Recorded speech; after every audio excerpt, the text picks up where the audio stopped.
C'était la fin de la journée. Les élèves rangeaient déjà leurs cahiers, mais Camilla restait assise, immobile, les yeux rivés au sol.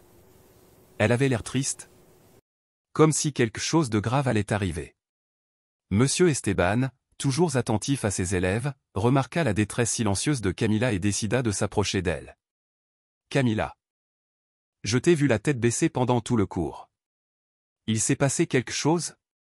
Sa réponse fut douce, presque honteuse, « Mon père va encore m'en vouloir. » Esteban s'accroupit près de son bureau. « Et pourquoi est-ce qu'il va être en colère contre toi ?» Elle hésita avant de répondre, ses doigts serrant fermement le bord de son chemisier. « Parce que j'ai eu une mauvaise note en maths et qu'aujourd'hui je dois aller chez mon père. » Esteban déglutit difficilement. Camilla avait 8 ans. Une élève brillante qui réussissait dans presque toutes les matières, sauf en maths, où elle avait des difficultés. Il le savait. Pourtant, il essayait de sourire, de détendre l'atmosphère. « Camilla. Il arrive à tout le monde de se tromper en maths. Ton père comprendra, non ?» Elle secoua simplement la tête. Puis, alors qu'elle se levait pour prendre son sac à dos, Esteban le vit. Son uniforme se souleva légèrement, révélant une ecchymose sombre sur son bras. Profonde. Ancienne. Son corps se figea. « Camilla, qu'est-il arrivé à ton bras ?» Elle se figea également. Juste une seconde, puis baissa rapidement sa manche, essayant de le cacher. « Ce n'est rien, monsieur. Tu es tombé ? Tu as heurté quelque chose ?» Camilla hésita. Elle évitait son regard. Sa voix était à peine audible. « C'était mon père. Il me punit quand je fais une erreur. » Un nœud se forma dans l'estomac d'Esteban. Il essayait de respirer normalement. Son cœur battait fort. Ce n'était pas une punition. C'était de la maltraitance. Il était sur le point d'en demander davantage lorsque le bruit de pas lourd résonna dans le couloir. Alejandro, le père de Camilla, apparut dans l'embrasure de la porte. Grand. Le visage sévère. Le regard impatient. « Camilla, allons-y. Je t'attendais. » Esteban se leva aussitôt et s'interposa entre eux. « Monsieur Alejandro. Avant que Camilla ne parte, j'aimerais vous parler un instant. » Alejandro croisa les bras. « Parler de quoi ? » ?»« À propos du bien-être de votre fille. J'ai vu un bleu sur son bras. Et elle m'a dit que c'était vous qui l'aviez fait. » La tension montait dans la pièce. Alejandro plissa les yeux. Un silence gêné régnait. « Vous m'accusez d'avoir frappé ma fille ?» dit-il sérieusement.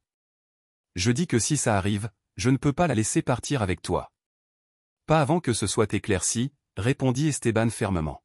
« Tu n'as pas ce droit. C'est ma fille. Je l'élève comme je l'entends. » Esteban ne recula pas. Sa posture était ferme, sa voix calme et résolue. « Et je suis responsable d'elle tant qu'elle est dans cette école. S'il y a un soupçon de maltraitance, je ne peux pas la laisser partir. » Camilla se tenait entre eux, tremblante, serrant fermement la bretelle de son sac à dos. Son regard était perdu. La tension monta. Alejandro fit un pas en avant. Esteban resta immobile. La directrice Laetitia apparut alors, alertée par les éclats de voix provenant du hall. Elle essaya de comprendre la situation. Mais la dispute avait déjà dégénéré. Alejandro a sorti son téléphone. « J'appelle la police.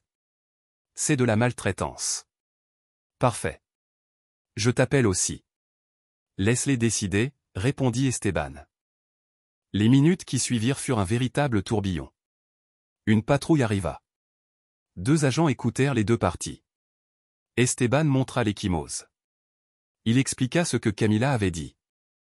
Mais sans preuve médicale, sans rapport officiel, la police suivit le protocole. Monsieur Alejandro a la garde légale. On ne peut pas l'empêcher de l'emmener. Esteban serra les poings. Laetitia tenta de calmer la tension, mais le mal était déjà fait. Camilla partit tête baissée, emmenée par son père. Avant de franchir la porte, elle jeta un rapide coup d'œil en arrière. Un adieu silencieux dans les yeux. Esteban resta debout, impuissant. Mais quelque chose en lui avait changé. Ce n'était plus seulement de l'indignation. C'était un vœu pieux. La police était partie. laissant derrière elle le hurlement décroissant des sirènes, tel le bruit d'une défaite. Esteban se tenait à l'entrée de l'école, la gorge nouée. Le couloir était vide. Mais le cri silencieux de Camilla semblait encore résonner sur les murs. Laetitia apparut peu après, marchant d'un pas vif, le visage tendu. Elle portait un dossier serré contre sa poitrine. Comme pour se protéger du chaos dont elle venait d'être témoin. « Professeur Esteban, pouvons-nous parler un instant ?» Il ne répondit pas. Hocha simplement la tête et la suivit dans la salle de coordination. La porte se referma avec un clic sec. Laetitia n'a pas crié, n'a pas élevé la voix, mais son ton était ferme comme la pierre. « Tu sais que tu as franchi toutes les limites, n'est-ce pas ?» Esteban regarda le sol pendant une seconde, puis leva les yeux sans crainte. « J'ai fait ce que tout adulte digne de ce nom aurait fait. J'ai essayé de protéger un enfant. Mais sans preuve. Devant les élèves. Devant le père. Ça peut mener à des poursuites. Avez-vous pensé aux conséquences? Oui. J'y ai pensé, et j'y pense encore. Si je l'avais laissé partir sans rien dire, comment aurais-je pu dormir cette nuit? Laetitia soupira. Elle savait qu'il avait raison, mais l'école était constamment sous pression. Les parents. Les réunions. La réputation. Tout semblait plus important que ce qui se passait à huis clos. Esteban. Tu es un excellent professeur, mais tu ne peux pas te mettre au-dessus du protocole. Nous n'avons aucune autorité pour empêcher un père de prendre sa fille, même s'il la maltraite. Le silence fut sa réponse. Laetitia fixa la table, puis le regarda à nouveau. Ce que vous avez vu est grave, mais il faut le documenter, le signaler et le signaler aux autorités. On ne peut pas agir sur un coup de tête. Esteban prit une grande inspiration. Il savait que cela ne valait pas la peine de discuter davantage. Mais il savait aussi que quelque chose en lui ne pouvait plus se cacher derrière des papiers. Ce soir-là, à la maison, il ne pouvait s'empêcher de penser à Camilla. La façon dont elle tenait ses bras. Le ton résigné de sa voix. Le bleu. Ce regard qui implorait de l'aide sans un mot. Il ouvrit son ordinateur portable et commença à chercher des informations sur les rapports. Les protocoles et les lignes d'assistance. Il lut des articles, regarda des vidéos, prit des notes. Le temps filait sans qu'il s'en aperçoive. Il était déterminé. Le lendemain matin. Il fut l'un des premiers à arriver à l'école. Il se dirigea vers le bureau de Laetitia, une enveloppe à la main. À l'intérieur se trouvait le compte rendu écrit de l'incident. Le nom complet du père et une demande officielle d'envoyer l'affaire au service de protection de l'enfance. Laetitia accepta l'enveloppe, son visage un mélange de surprise et de résignation. « Tu vas vraiment faire ça? Si je dois faire tout le chemin seul, je le ferai. » Elle lut en silence, puis dit simplement. « D'accord. Je l'enverrai. » Mais l'école décline toute responsabilité quant aux conséquences. Esteban hocha la tête. « Je ne peux pas non plus assumer la responsabilité de rester silencieux. » Il sortit du bureau et retourna dans sa classe. Les enfants arrivaient déjà, accrochaient leurs cartables, riaient, couraient. La normalité de l'enfance se heurtait à la douleur qu'il savait que beaucoup d'entre eux portaient en eux. Quand il a vu le bureau vide de Camilla, il a ressenti une oppression dans sa poitrine. Elle était en retard, et cela l'inquiétait encore plus. La veille, Camilla était entrée dans la maison, son sac à dos serré à deux mains. Alejandro la suivait en silence, les épaules affaissées. L'odeur âcre de l'alcool déjà présente dans l'air. Le salon était sombre, les rideaux tirés on ne sait quand, la télévision hurlait même si personne ne la regardait, une assiette sale sur la table. Des canettes vides éparpillées sur le sol. La maison où Camilla a passé une partie de sa semaine n'était pas un refuge. C'était un champ de mines rempli d'émotions refoulées et d'explosions imprévisibles. Alejandro jeta ses clés sur le canapé et se dirigea directement vers la cuisine. Camilla se tenait près de la porte. Ne sachant pas si elle devait parler. Il ouvrit le réfrigérateur, prit une bouteille de bière presque vide et la but directement. Puis, sans la regarder, il murmura. « Va prendre une douche. » Ne tarde pas. La fille obéit en silence. Elle monta l'escalier avec précaution, comme quelqu'un qui sait déjà quelle marche grince. Dans la chambre, elle laissa tomber son sac à dos sur le lit. Regarda ses cahiers et prit une grande inspiration. Elle sortit le devoir de maths froissé du fond de son sac et essaya d'effacer la note avec une gomme. Ça ne marcha pas. La marque rouge resta là.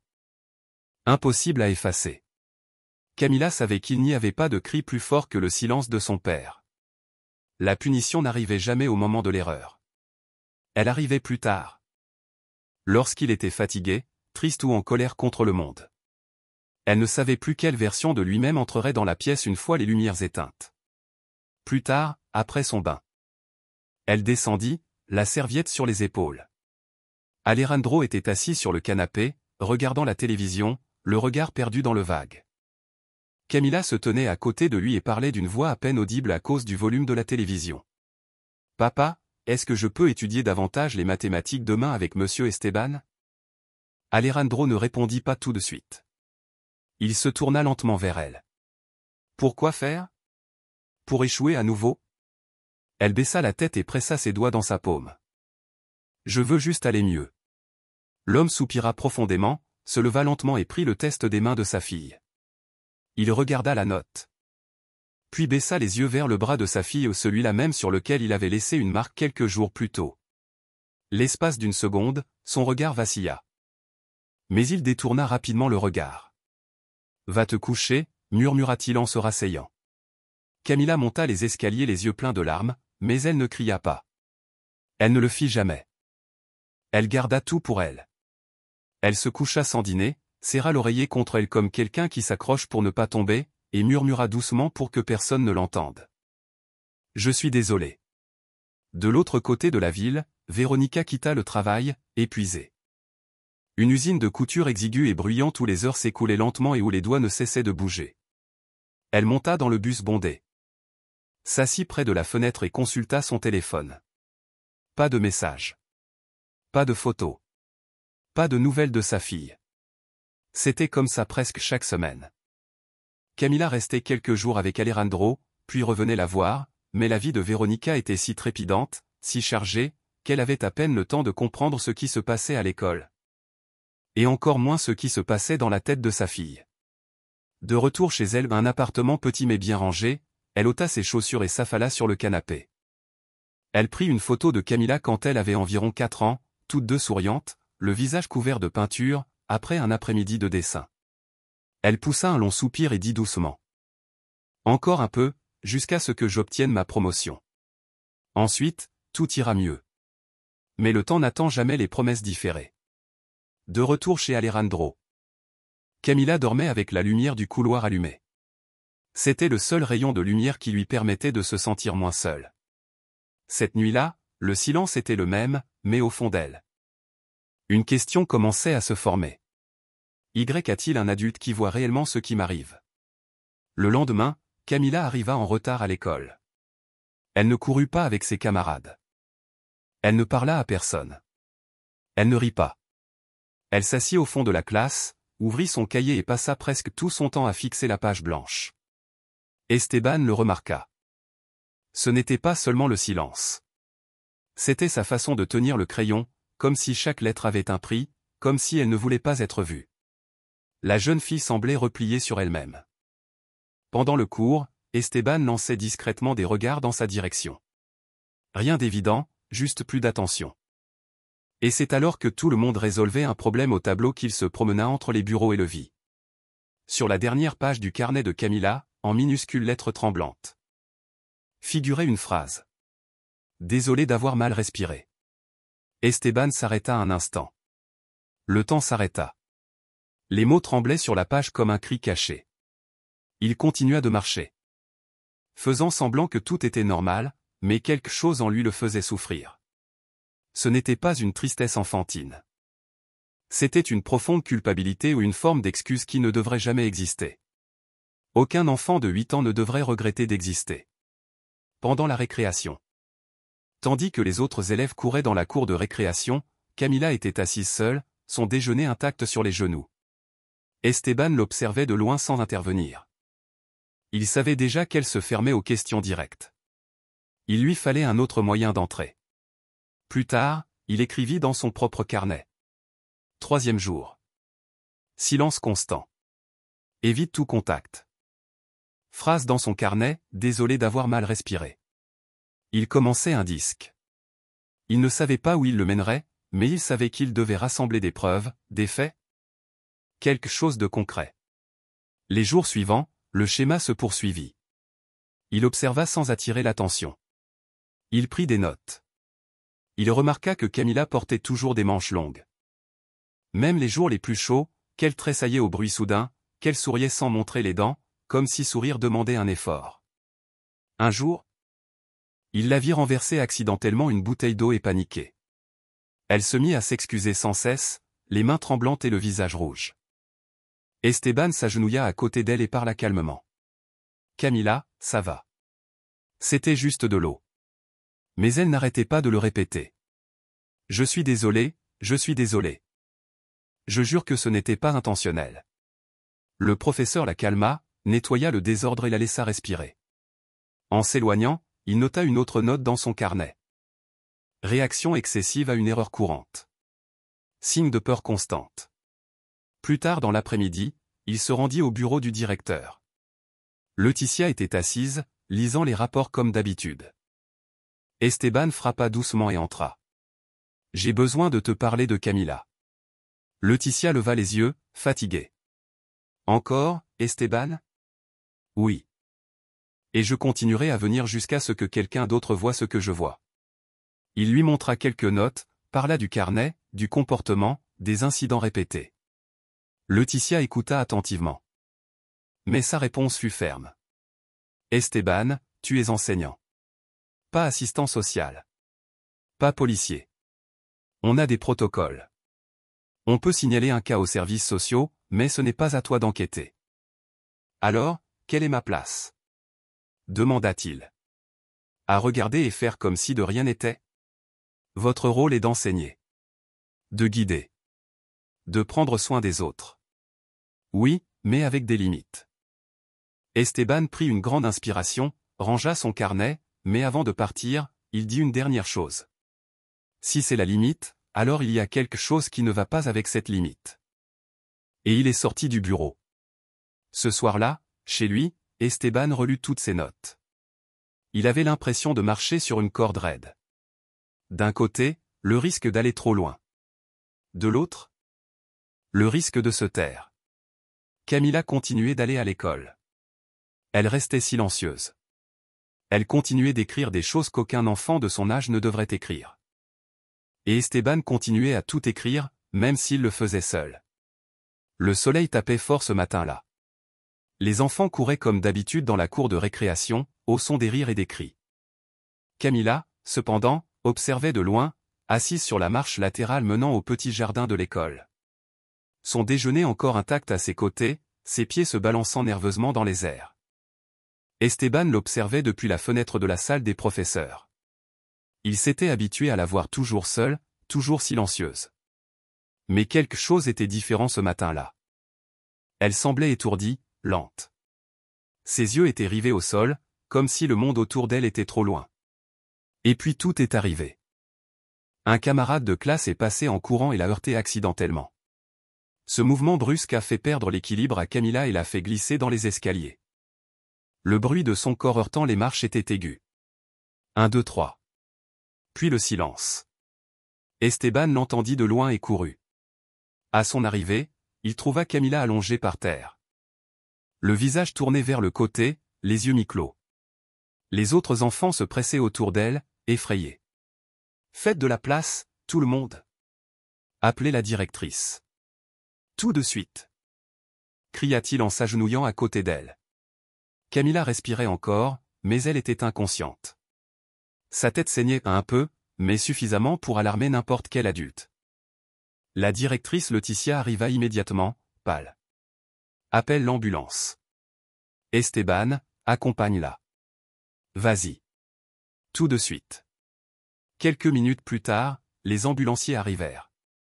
Esteban monta dans l'ambulance avec Camilla, tenant sa petite main, froide et molle. Le trajet jusqu'à l'hôpital fut tendu. Les ambulanciers discutaient entre eux. Vérifiaient les constantes vitales et appliquaient des compresses. Esteban se contentait d'observer, la poitrine serrée. À l'hôpital. Une infirmière les a immédiatement accueillis et a emmené Camila aux urgences pédiatriques. Esteban est resté seul dans le couloir blanc et stérile, empli d'une odeur d'alcool et d'une atmosphère d'urgence. « Elle va s'en sortir, n'est-ce pas ?» demanda-t-il à voix haute. Comme si quelqu'un pouvait promettre quelque chose que même Dieu ne garantissait pas. Quelques instants plus tard, Alejandro arriva. Il entra essoufflé, les yeux écarquillés, les cheveux en bataille et la sueur perlant sur son visage. Dès qu'il aperçut Esteban, il se précipita vers lui. « Où est ma fille ? Que lui est-il arrivé ? Elle est tombée dans les escaliers et s'est cognée la tête. »« Il s'occupe d'elle, » répondit Esteban. Alejandro le fixa, furieux. « Tu ne l'as pas surveillée. C'est ta faute. » « J'étais dans le salon. C'était un accident, mais j'étais là depuis la première seconde, » répondit Esteban fermement. Alejandro se passa les mains sur le visage comme pour s'arracher la peau. Il arpentait le couloir en marmonnant des mots incompréhensibles, tremblant d'une manière qu'Esteban ne parvint pas à identifier au premier abord. Mais il y avait quelque chose de différent. Pour la première fois, Alejandro n'était pas en colère contre sa fille. Il n'était pas distant. Il était terrifié. Il avait peur de la perdre. Lorsque l'infirmière est finalement sortie et a annoncé que son état était stable, que les premiers examens n'avaient révélé aucune lésion grave, mais qu'un scanner allait tout de même être effectué, Alejandro s'est effondré sur une chaise. Il a enfoui son visage dans ses mains, son corps tout entier replié sur lui-même. « Elle ne peut pas mourir », murmura-t-il. Esteban s'assit à côté de lui. Pendant quelques secondes, le silence parla plus fort que les mots. Alejandro leva les yeux injectés de sang, et murmura « Elle est tout ce que j'ai. Peu importe ce que je suis, elle est toujours tout ce que j'ai. » Esteban ne répondit pas. Il se contenta d'observer. Pour la première fois, il ne voyait pas un homme violent, mais un homme brisé non pas par l'orgueil, mais par le regret. Pourtant, il se demandait si ce regret était réel, ou s'agissait-il simplement de la peur de perdre le peu qui lui restait. Camila était vivante, mais quelque chose de fondamental avait basculé lors de cette chute. Ce n'était pas seulement son corps qui avait heurté le sol. C'était le monde entier qui commençait à s'écrouler autour d'elle. Le temps à l'intérieur de l'hôpital s'écoulait plus lentement. Le tic-tac d'une horloge murale était le seul bruit qui emplissait le couloir. Alejandro arpentait la pièce avec agitation, les yeux rivés sur la porte de la chambre de Camila. Toutes les 2 ou 3 minutes, il s'arrêtait pour interroger une infirmière, toujours sur ce même ton anxieux et désespéré. Esteban resta assis tranquillement dans un coin, regardant tout se dérouler. Près de 2 heures plus tard, le médecin apparut. Son expression était fatiguée, comme quelqu'un habitué à annoncer des nouvelles difficiles. Alejandro se leva aussitôt. « Ma fille, est-ce qu'elle va bien ?» Le médecin hocha la tête. Elle s'est cognée violemment la tête, mais les scanners ne montrent ni hémorragie interne ni fracture. C'était effrayant. Mais elle va s'en remettre. Alejandro ferma les yeux, visiblement soulagé. Esteban expira profondément. Mais avant qu'il puisse se sentir vraiment à l'aise, le médecin continua. « Il y a autre chose dont nous devons discuter. » Le ton a changé instantanément. Lors de l'examen, nous avons découvert d'anciennes ecchymoses sur son bras gauche, son dos et l'arrière de ses cuisses. Des blessures qui ne correspondent pas à une chute normale ou à un jeu brutal. Ces marques sont à différents stades de guérison. Alejandro pâlit. Qu'est-ce que ça veut dire ? Cela signifie que cet enfant a subi des violences physiques ces derniers jours. En tant que personnel médical, nous sommes légalement tenus de le signaler au service de protection de l'enfance. Le silence tomba comme une lame. Alejandro resta figé, puis fit un pas en arrière, comme s'il avait été physiquement frappé. Non, c'est une erreur, il doit y avoir une erreur. Le médecin soutint fermement son regard. Nous ne portons aucune accusation. Nous rapportons simplement nos constatations. Le rapport a déjà été déposé et soumis. Esteban observait ce moment, la gorge nouée. Il savait que ce jour viendrait. Mais maintenant qu'il était arrivé, il lui semblait bien moins procédural et bien plus humain. Alejandro s'affala de nouveau sur la chaise, se frottant le visage des 2 mains. Je n'ai jamais voulu lui faire autant de mal. Parfois, je perds le contrôle. Je me mets en colère, mais je te jure, je ne suis pas un monstre.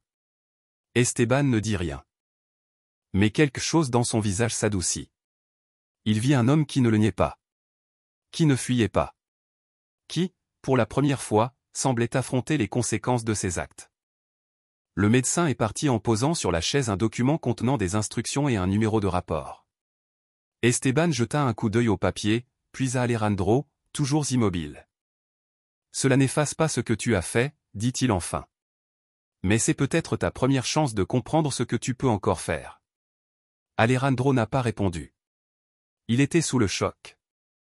Les yeux rivés sur le mur blanc devant lui, comme s'il cherchait une porte là où il n'y en avait pas. Quelques heures plus tard, Camila s'est réveillée. Esteban ne la vit qu'à travers la petite fenêtre de la porte. Elle était pâle, mais consciente. Une infirmière lui brossait doucement les cheveux. Camila fixait le plafond d'un air distant. Son père a tenté d'entrer, mais l'équipe médicale lui a demandé d'attendre. Il fallait s'assurer que l'enfant était calme. Alejandro n'a pas protesté. Il a simplement hoché la tête. Les larmes aux yeux. Esteban observait attentivement. Il ne faisait toujours pas confiance à Alejandro. Mais il reconnaissait le regard d'un père effrayé ou non pas effrayé par les accusations. Mais peut-être, enfin, effrayé de réaliser ce qu'il avait fait. Dans ce couloir silencieux, quelque chose devint clair pour Esteban. Alejandro n'était plus seulement le problème. Mais il ne faisait pas encore partie de la solution. La nuit était tombée sur l'hôpital, et les lumières froides du couloir remplaçaient la chaleur du soleil. Dehors, le monde continuait de tourner. Mais à l'intérieur, le temps s'écoulait plus lentement.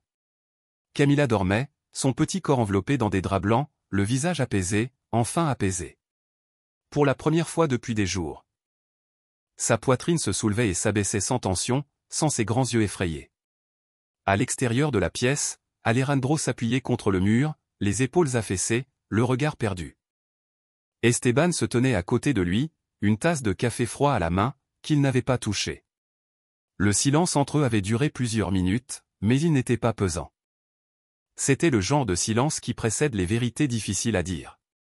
Alejandro a pris la parole en premier. Tu sais. J'étais un bon père. Sa voix était basse, brisée. Il n'a pas regardé Esteban. Il a simplement parlé. Au début, je faisais tout. Je faisais des crêpes le dimanche, je l'emmenais au parc, je lui racontais des histoires pour l'endormir. J'adorais ça. C'était tout ce que je voulais faire. Esteban resta silencieux, écoutant simplement. Puis est venu le divorce, a poursuivi Alejandro. Véronica disait qu'elle ne me reconnaissait plus, et peut-être avait-elle raison. J'ai perdu mon travail le mois suivant. J'ai commencé à boire. D'abord une seule bière pour dormir.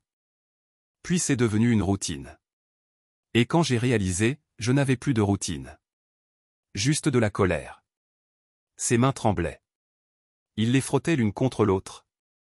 Comme s'il cherchait de la chaleur en lui. Et Camila, c'était tout ce qui restait.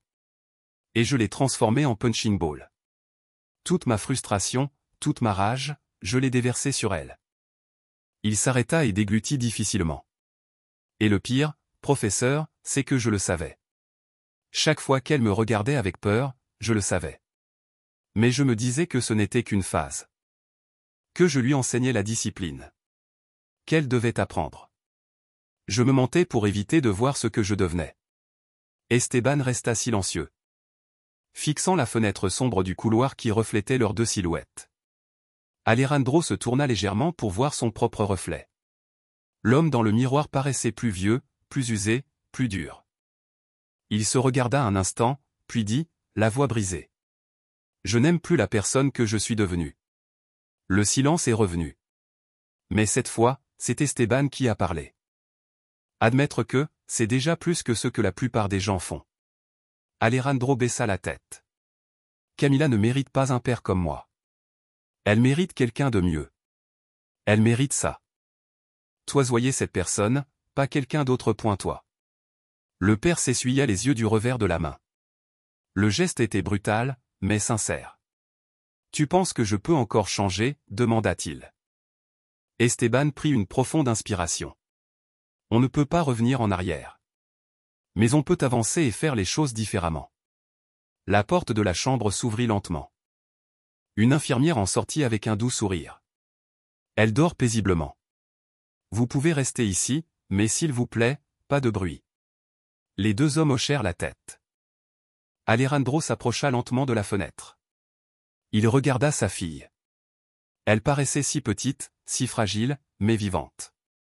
Il était encore temps. Esteban s'éloigna silencieusement. Laissant le père seul avec son reflet et le choix, soit changer, soit continuer à détruire le peu qu'il lui restait à sauver. Le couloir resta silencieux lorsque Véronica arriva. Elle entra précipitamment, le pas assuré, le regard brûlant d'une fureur contenue. Ses cheveux étaient attachés à la hâte, un sac en bandoulière sur l'épaule, et son visage rayonnait d'indignation. Il l'avait appelée quelques heures auparavant, mais elle n'avait aucune idée qu'elle trouverait sa fille sur une civière d'hôpital, reliée à des fils, avec des bandages enroulés autour de sa tête. Quand elle vit Alejandro à l'extérieur de la pièce, elle se figea une seconde, puis marcha droit vers lui avec la force d'une mère qui avait retenu trop longtemps sa douleur. « Que as-tu fait à ma fille » Sa voix trancha le silence comme une lame. Esteban, qui se trouvait à quelques pas, s'est immédiatement approché. Alejandro se leva et leva les mains, essayant de calmer la tempête avec des mots. « Véronica, ce n'est pas ce que tu crois. Elle est tombée à l'école. C'était un accident. Un accident, toison l'accident.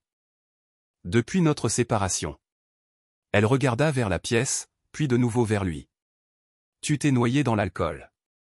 Tu as perdu ton travail. Et tu t'en es pris à notre fille. Crois-tu que je n'ai pas remarqué son silence, sa façon de baisser les yeux, ses excuses creuses et sans intérêt ?» Esteban tenta d'intervenir. « Véronica. Ce n'est peut-être pas le bon moment. Avec tout le respect que je vous dois, professeur, voici ma fille. Et je ne la laisserai pas passer une nuit de plus près de cet homme. » Alejandro baissa les yeux. Il ne chercha pas à se défendre. Pas cette fois. Un médecin s'est approché et leur a demandé gentiment de baisser la voix, il dérangeait les autres patients. Véronica respira profondément, essayant de se calmer. Le docteur parla alors avec calme et fermeté. « Je comprends votre inquiétude. Mais je dois vous dire quelque chose. Nous avons trouvé des ecchymoses plus anciennes sur Camilla. C'est pourquoi nous avons appelé les services de protection de l'enfance. » Véronica hocha la tête, toujours agitée. C'était le strict minimum. Mais le médecin continua. Cependant, il faut aussi être juste. Camilla montre des signes évidents de négligence émotionnelle. Elle a besoin d'attention. D'une présence constante. La violence physique laisse des traces, mais l'absence aussi. Ces mots ont atterri comme une porte qui se ferme lentement. Véronica fronça les sourcils, confuse. « Tu dis que c'est aussi, c'est ma faute ?» Le médecin ne répondit pas directement. Elle soutint simplement son regard. « Je dis que si nous voulons vraiment protéger Camilla, nous devons avoir une vision globale de la situation et mettre notre fierté de côté. » Véronica se tut. Pour la première fois, ses yeux se remplirent de larmes. Sa voix s'adoucit. « Je voulais juste subvenir à mes besoins. Travailler. Payer les factures. Lui donner ce dont elle avait besoin. Je n'ai jamais voulu m'éloigner d'elle. » Alejandro la regarda. Il voulait dire quelque chose, mais son geste fut interrompu par le léger cliquetis de la poignée de porte. La porte s'ouvrit lentement et Camilla, debout, s'agrippant à la barre de soutien à côté du lit, les regarda tous les trois depuis le couloir. Ses yeux étaient endormis, mais conscients. Ses lèvres tremblaient. Elle vit sa mère pleurer. Son père silencieux, son professeur à proximité. Et d'une voix faible mais ferme, elle dit, « S'il vous plaît, ne vous battez pas pour moi. » Ils se figèrent tous les trois. « Restez ensemble, pour moi. » Un petit moment. Elle se rassit sur le lit, comme si ces quelques mots lui avaient pris toute la force qui lui restait. Le silence qui suivit n'était ni de la colère, ni de la culpabilité, mais de la honte. Honte face à la supplication d'une petite fille qui ne voulait que la paix. Véronica entra tranquillement dans la pièce. Alejandro est resté près de la porte. Esteban s'éloigna sans un mot. Cette nuit-là, il n'y eut ni grande décision, ni solution parfaite. Mais c'était la première nuit où ils comprirent tous que le problème était plus grave que ce qu'ils avaient pu imaginer et que s'ils continuaient à se battre, Camilla continuerait à l'affronter seule. 2 jours plus tard, Camilla a pu sortir de l'hôpital. Elle a quitté l'hôpital dans les bras de sa mère. Son visage était toujours pâle. Son corps toujours fragile.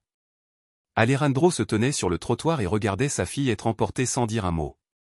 Lorsque la voiture a tourné au coin de la rue, il est resté là, immobile. Le regard dans le vide. De retour à la maison, le silence s'abattit comme un coup de poing. Le bruit des clés sur la table, le grincement de la porte, tout semblait plus fort que d'habitude. Mais le silence n'était pas la paix. C'était l'absence. Alejandro laissa tomber son sac à dos et jeta un coup d'œil au salon. La télévision était toujours allumée, sans son. Le canapé était enfoncé. Des canettes vides jonchaient le sol. Il inspira profondément, comme quelqu'un qui se réveille après un long évanouissement. Il se dirigea vers la chambre de sa fille. Les draps étaient encore comme des enfants. Au mur, un dessin collé de travers, lui, Camilla et un soleil géant. Mais sur la photo, le papa souriait. Et cet homme n'était plus lui. Il arracha le dessin du mur, le fixa quelques secondes, puis le jeta au sol avec force et poussa un cri court et étranglé, plein de tout ce qu'il n'avait jamais dit. Cette nuit-là, il n'a pas bu. Pour la première fois depuis des mois, il n'a pas touché une goutte. Il était assis sur le canapé, bien réveillé, les yeux rivés au plafond. Pas de télé. Pas de distraction. Juste lui et ceux qui restaient. Le lendemain, il est allé au parking de l'immeuble et a lavé la voiture qui était restée intacte pendant des semaines. Il est ensuite sorti et a cherché un centre de réadaptation. Il entra. S'assit. Il dit, « Je dois m'arrêter, avant que ma fille n'ait honte de m'appeler papa. » Plus tard dans la semaine. Il s'est rendu dans un garage automobile du coin. Une vieille connaissance lui a proposé un travail simple, nettoyer le jardin et ranger les pièces détachées. Voilà ce qu'on a en ce moment. Tu es partant? C'est plus que ce que je mérite, a répondu Alejandro. Il travaillait toute la journée en silence, il balayait, rangeait, récurait la graisse du moteur. Chaque tâche était une forme de pénitence. Sur le chemin du retour, il passa devant une papeterie. En vitrine, une trousse rose. Il sortit son téléphone, pensant envoyer une photo à Camilla. Mais il s'est arrêté. Range le téléphone. Elle ne voulait pas encore lui parler. Il le savait. À la maison, il jeta toutes les canettes. Il ouvrit les fenêtres. Il frotta le sol. Il laissa la chambre de Camilla propre, rangée, avec sa lampe allumée ou juste la lampe. Comme elle l'aimait. Il s'assit sur son lit et regarda le sol propre. Et à voix basse, il dit : « Tu ne reviendras pas demain, ni après-demain. Mais quand tu reviendras, je veux que tu vois qui je suis devenu, pas qui j'étais. » Cette fois, il n'a pas pleuré. Il travaillait en silence. Avec concentration. Et dans ce silence, il a commencé à reconstruire. Camilla retourna à l'école à pas mais assurée. Elle portait un nouveau bandeau, cadeau de sa mère. Son sac à dos rose rebondissait doucement derrière elle. Ses camarades de classe l'ont accueillie avec curiosité et chaleur, certains avec des câlins. D'autres avec des sourires timides et des questions douces. Elle lui sourit en retour, un peu, mais elle sourit. Esteban la vit entrer dans la salle de classe et ressentit une vague de soulagement.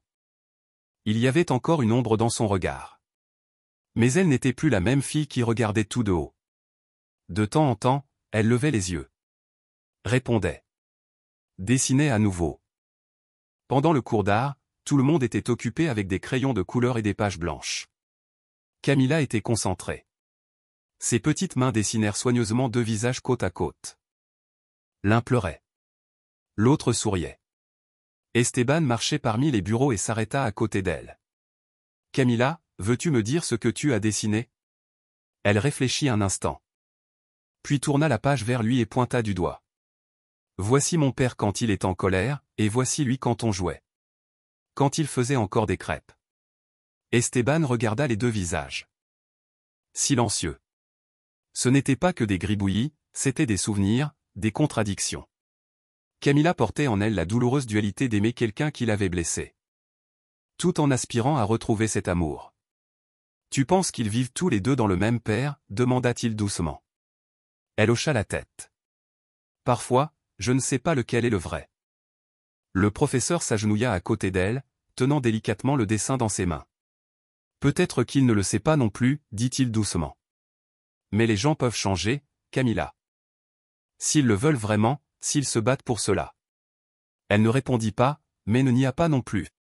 Elle plia soigneusement le dessin et le glissa dans sa trousse. Les jours suivants. Esteban continua de l'observer. Camilla semblait plus animée. Elle répondait aux questions en classe, finissait ses devoirs, mais une limite invisible subsistait, un mur silencieux l'entourait. Que personne ne parvenait à franchir. Alors Esteban prit une décision. Ce soir-là, à la maison, il s'assit avec le carnet où il avait tout noté depuis le début. Il lut chaque page.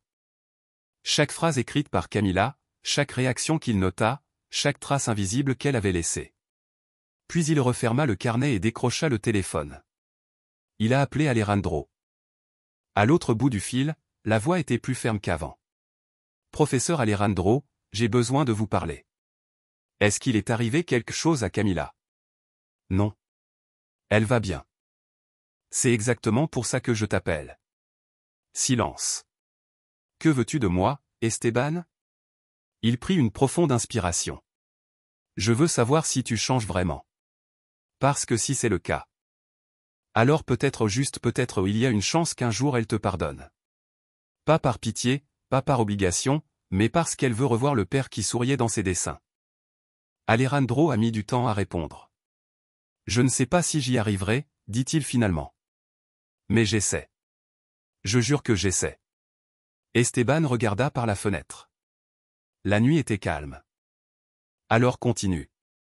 Parce que si elle commence à s'en rendre compte, peut-être seulement il y a encore de l'espoir qu'elle réapprenne à faire confiance. Lorsqu'il raccrocha, Esteban ressentit quelque chose qu'il n'avait pas ressenti depuis longtemps. Espoir. Camilla portait encore des cicatrices, mais entre les lignes de son carnet. Un nouveau départ commençait à prendre forme. C'était un matin ordinaire à l'école, mais Esteban sentit que quelque chose avait changé dès son arrivée. Ce n'était pas quelque chose qu'il voyait. C'était quelque chose qu'il ressentait, une oppression à l'estomac, une alarme subtile. Alors il a compris pourquoi. Alejandro était là. Il portait une chemise propre et simple, fraîchement rasée. Les cheveux attachés avec un bandeau, comme il les avait portés pendant les premières années d'école de Camilla. Dans ses mains, une enveloppe pliée. Dans ses yeux, un effort visible pour garder son sang-froid. Esteban s'arrêta devant lui. Pendant quelques instants, aucun d'eux ne dit un mot. Alejandro a pris la parole en premier. « Je sais que je n'aurais pas dû venir sans prévenir, mais je ne suis pas venu voir Camilla. Je voulais juste te parler. » L'enseignant hocha la tête et leur fit signe de marcher vers un endroit plus calme, près du bord de la cour de récréation, loin du regard des enfants. Là, avec l'écho des balles rebondissantes et des rires lointains qui les entouraient, Alejandro parlait avec détermination. « Je suis sobre depuis 4 semaines. Je vais aux réunions 3 fois par semaine. Je travaille toujours au magasin. Ce n'est pas grand-chose, mais c'est honnête. » Il a étendu l'enveloppe. Voici les comptes rendus des réunions et une lettre du propriétaire du magasin. Il me donne ma chance. Esteban prit les papiers et les parcourut brièvement. Signature, date. Document en rien de creux, pas de promesse en l'air. Je sais que cela n'efface pas ce que j'ai fait, dit Alejandro d'une voix ferme. Mais j'essaie de cesser d'être le père que ma fille dessinait autrefois, les larmes aux yeux. Esteban le regarda attentivement. Alejandro, tout cela n'aura d'importance que si tu t'y tiens. Le chemin pour regagner la confiance de ta fille est long. Il faut y aller lentement, sans pression, sans apparition soudaine, sans être convoqué. Je comprends. Tu ne la chercheras pas. Tu n'enverras pas de message. Tu n'essaieras pas de forcer les retrouvailles. Alejandro baissa les yeux mais hocha la tête. Bien. Et si à un moment donné vous abandonnez votre thérapie ou si vous vous absentez du travail, tout ce que vous avez construit s'effondrera. Je ne le ferai pas. Le silence persista à nouveau. Mais cette fois-ci différent, un silence empreint de respect. Non pas d'amitié, mais de reconnaissance. C'est alors que Laetitia apparut au loin. Elle s'arrêta en les voyant parler. Elle les observa silencieusement de loin. Elle avait critiqué Esteban dès le début, pensant qu'il s'était trop impliqué, qu'il avait dépassé les bornes. Mais maintenant, en voyant de ses propres yeux un père brisé tenter de se relever, elle a commencé à comprendre. Comprendre que parfois, protéger un enfant exige plus que de suivre un protocole. Il faut du courage pour s'opposer au système, aux doutes, et parfois même à l'école elle-même. Après le départ d'Alejandro, Esteban retourna en salle des professeurs.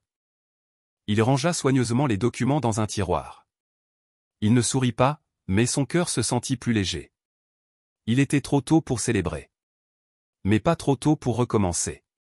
Et ce jour-là, pour la première fois, il a cru que peut-être, juste peut-être, Camila pourrait un jour le regarder dans les yeux et lui dire « C'est vraiment encore mon père. » Ce matin-là, l'arrivée de 2 voitures argentées devant l'école n'est pas passée inaperçue. Elles étaient banalisées, sans sirène ni logo, mais elles portaient une autorité différente. Celle du Conseil de protection de l'enfance. 2 personnes sortirent, une femme aux cheveux courts, à l'expression ferme et au regard vif, et un homme grand à la voix calme, un dossier à la main. Ils savaient exactement ce qu'ils cherchaient, des signes de progrès, des signes de risqué, surtout, des signes de vérité. Ils furent accueillis par Laetitia puis conduits à Esteban. « Veux-tu parler à Camila ?» demanda le professeur. « Oui, avec elle, avec vous et avec le directeur. Nous voulons comprendre l'environnement scolaire. Son comportement actuel et ce qui a changé depuis le signalement. » La conversation avec Esteban fut brève mais directe. Il expliqua ce qu'il avait observé depuis le retour de Camila. La lente progression. Les moments de repli.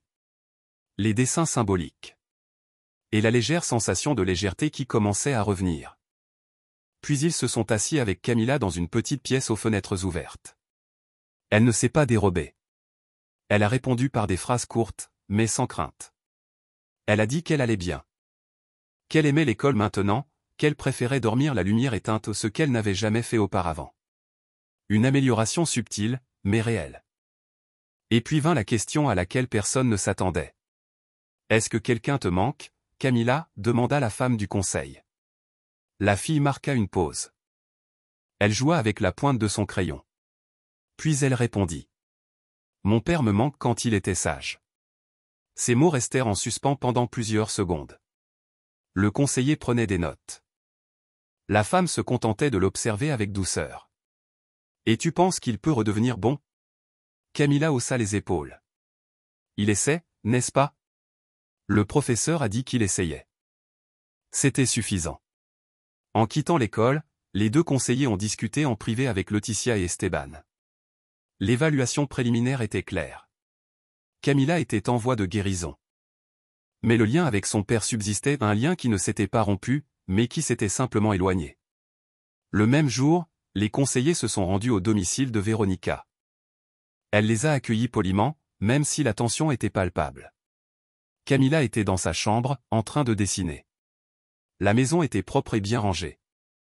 Remplie de l'odeur de la nourriture faite maison et des jouets rangés dans un coin du salon. Après une brève discussion, la conseillère a été directe. « Vous savez que le père est en rééducation. N'est-ce pas ?» Véronique fronça les sourcils. « Oui. Mais je ne pense pas que cela change qui il est. » Camila montre clairement de l'affection pour son père. Il faut en tenir compte. Elle n'a que 8 ans. Elle ne comprend pas tout. Il lui a fait du mal. Et je m'en veux de l'avoir permis. Mais je ne le permettrai plus. Le conseiller a écrit quelque chose. La conseillère a continué à parler, d'un ton calme. Il ne s'agit pas d'un retour immédiat, ni d'une cohabitation forcée. Mais plutôt d'évaluer de manière responsable si une approche progressive et encadrée serait saine pour elle. Véronica serra les lèvres, sans répondre tout de suite. Après quelques secondes.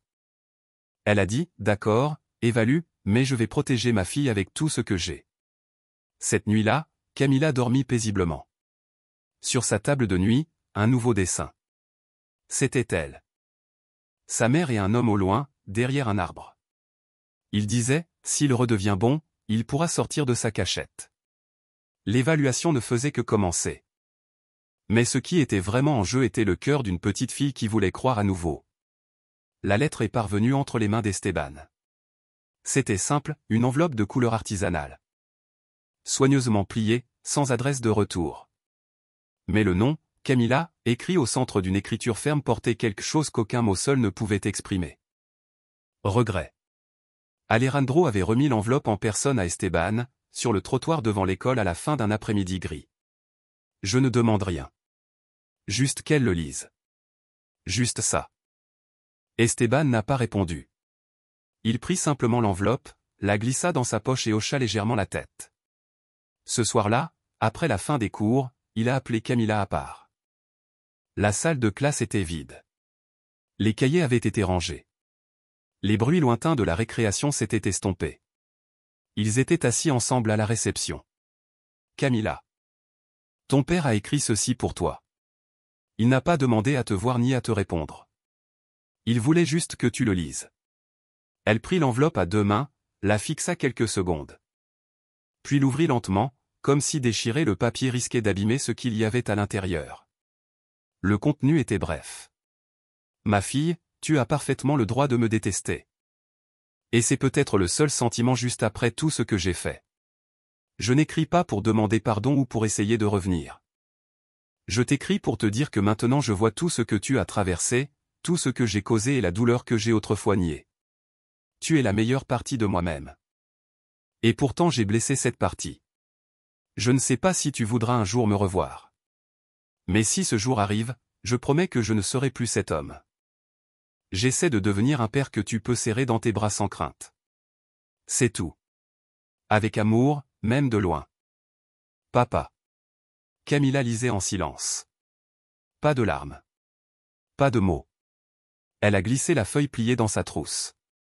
Puis elle a demandé à retourner en classe. Esteban respectait cela. Dans les jours qui suivirent.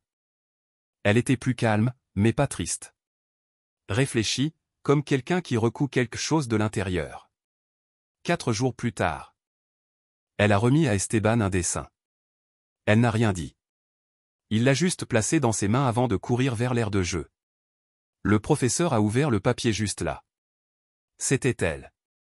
Tenant la main de son père. Des arbres les entouraient, un ciel bleu au-dessus et une phrase écrite au crayon de couleur. Si tu changes, je t'attendrai. Esteban ne pouvait retenir la boule dans sa gorge. Il s'assit sur la chaise la plus proche et sourit avec les yeux pleins de larmes. Camila ne lui avait pas encore pardonné. Mais elle avait. Et prolongé le pont. Maintenant, Alejandro devait le traverser. Cette nuit-là. Alejandro a ouvert la porte d'entrée de sa maison et a trouvé une enveloppe à l'intérieur. Un dessin. Il l'a collé au mur de la chambre de Camila et, pour la première fois, s'est agenouillé devant comme quelqu'un qui prie, non pas pour le pardon, mais pour la force. Devenir quelqu'un qui en soit digne. La salle d'audience était froide, vaste et silencieuse. Pas de caméra. Pas de presse. Juste des rangées de chaises. Des yeux attentifs et le poids invisible d'une décision qui pourrait changer une petite vie, celle de Camila. Véronique est arrivée avec une assistante juridique. Elle portait des vêtements simples. Mais son visage était résolu. À ses côtés, Camila, dans une robe bleu clair, les cheveux soigneusement tressés. Elle était calme, même si ses yeux exploraient l'endroit avec prudence. Alejandro était déjà assis, les mains jointes. Il portait une chemise propre, une montre simple et le visage d'un homme qui n'attendait pas de pitié, seulement une chance d'être entendu. Le juge est entré à l'heure, a trié ses papiers et a commencé la séance. Le premier à parler fut le médecin de l'hôpital. Elle a relaté objectivement les signes d'abus détectés. Leur estimé des blessures et la responsabilité du père. Mais elle a également évoqué la stabilité émotionnelle de l'enfant au cours des derniers mois et ses progrès depuis qu'elle a été retirée du danger. Puis ce fut le tour d'Esteban. Il a pris la chaise du témoin, a regardé le juge dans les yeux et a tout raconté avec calme. Des premiers signes, les phrases écrites dans les cahiers. Le comportement retiré, jusqu'à la chute. La lettre du père et le dessin de la fille. Je ne suis pas ici pour défendre ou accuser. Juste pour dire que j'ai vu un père détruire ce qu'il avait et ensuite essayer de le reconstruire à partir de zéro. Non pas avec des mots, mais avec des actes. Et cela, même si cela n'efface pas le passé, doit être pris en compte. Le juge la remerciait. Véronica le regarda attentivement. Pour la première fois sans résistance. Quand Alejandro fut appelé, le silence s'épaissit. Il se leva et marcha vers l'avant. Avant de s'asseoir, il jeta un coup d'œil à Camila pendant une seconde. Puis garda son regard fixé sur le juge. Je n'ai aucune excuse. Que des faits. J'ai échoué. J'ai blessé ma fille. J'étais absent, agressif, injuste. J'ai perdu le contrôle de ma vie. Et j'ai failli la perdre aussi. Il sortit un dossier de sa poche et le tendit à l'officier, qui le passa au juge. Voici mes comptes rendus de réunion de réadaptation, mes heures d'atelier. Des lettres de mon patron, du coordinateur du groupe et une lettre de mon voisin qui m'observe tranquillement. Le juge a parcouru les documents, lisant certains fragments. En notant d'autres. Alejandro a continué. Je ne demande pas la garde ou la reconnaissance. Seulement, si un jour ma fille veut me voir, je peux être entier, non pas pour la retrouver. Mais pour mériter d'être à nouveau regardé dans les yeux. Véronica déglutit difficilement. Ses yeux, autrefois remplis de ressentiment, montraient maintenant de la surprise et une lueur de respect. Le juge a demandé une courte suspension d'audience. À son retour, elle a annoncé que la décision serait révélée lors de la prochaine audience. Mais elle a ajouté quelque chose d'important. Ce que nous avons vu ici aujourd'hui n'est pas seulement une demande de garde. C'est le portrait d'une famille brisée qui tente de guérir. Nous évaluerons toujours ce qui est le mieux pour l'enfant. Mais nous devons également reconnaître les efforts réels des deux côtés. À la fin de la séance, Camila s'est approchée de son père. Elle ne l'a pas serré dans ses bras. Mais elle s'est arrêtée devant lui. Elle lui a tendu un nouveau dessin, rien de plus. C'était elle. Son père et sa mère assis sur un banc de parc. Personne n'a souri. Mais personne n'a pleuré non plus. Au-dessus. Écrit au crayon de couleur. Peut-être qu'un jour nous pourrons redevenir une famille. Alejandro tenait le papier comme s'il s'agissait du document le plus précieux au tribunal. Et à ce moment-là, tous les présents le savaient. La réconciliation avait déjà commencé.